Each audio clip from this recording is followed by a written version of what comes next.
Not a Republican agenda or a Democrat agenda.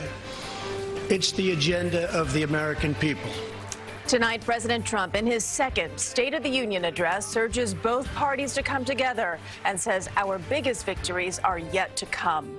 Good evening. I'm Christine Johnson. I'm Maurice Dubois. Right now on CBS 2 and streaming on CBSN New York, the President's State of the Union a week later than planned as the possibility of another shutdown looms. CBS 2's Dick Brennan joins us now with more on that. Dick? Well, Christine and Maurice, Mr. Trump did ask for unity, but he also nonetheless made his key partisan pitch for a border wall. The president referenced the Russia probe briefly when he derided what he called ridiculous partisan investigations, and he pointedly said we will not become a socialist country.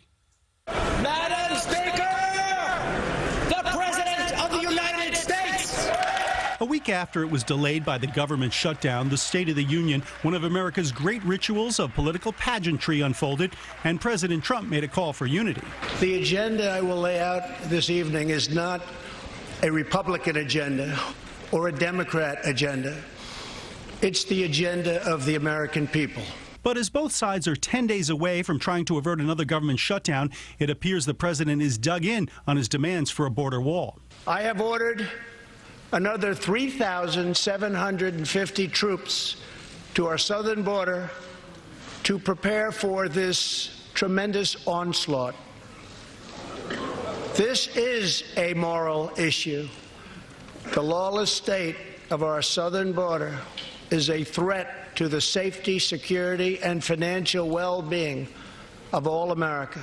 And while calling for compromise, Mr. Trump once again made his pitch with a partisan shot by referring to this weekend's shooting on a New York City subway platform by an alleged MS-13 gang member. We are removing these gang members by the thousands, but until we secure our border, they're going to keep streaming right back in.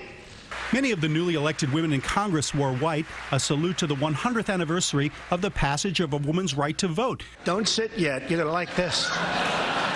And Mr. Trump saluted the anniversary, while some of them cheered a little extra.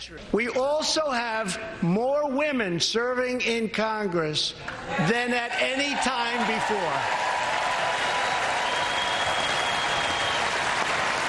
Mr. Trump signaled what may be a 2020 campaign staple, blasting a New York State abortion law and announcing a plan to introduce federal legislation. To defend the dignity of every person, I am asking Congress to pass legislation to prohibit the late-term abortion of children who can feel pain in a mother's womb.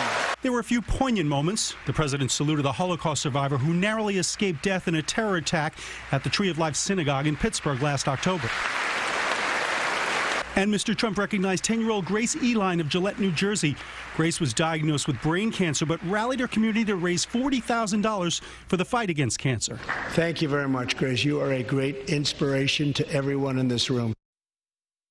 The president also announced that he would ask in his budget for Congress to make a commitment to eliminate the HIV/AIDS epidemic in 10 years. He said also he'll be meeting with North Korean President Kim Jong-un on February 27th and 28th in Vietnam. Christine. All right, Dick, thank you. And tonight, Stacey Abrams became the first black woman to give the Democratic response to the State of the Union. Abrams, who ran for governor of Georgia, addressed the recent government shutdown. For 7 years, I led the Democratic Party in the Georgia House of Representatives. I didn't always agree with the Republican speaker or governor, but I understood that our constituents didn't care about our political parties. They cared about their lives. So when we had to negotiate criminal justice reform or transportation or foster care improvements, the leaders of our state didn't shut down. We came together and we kept our word. It should be no different in our nation's capital. We may come from different sides of the political aisle, but our joint commitment to the ideals of this nation cannot be negotiable.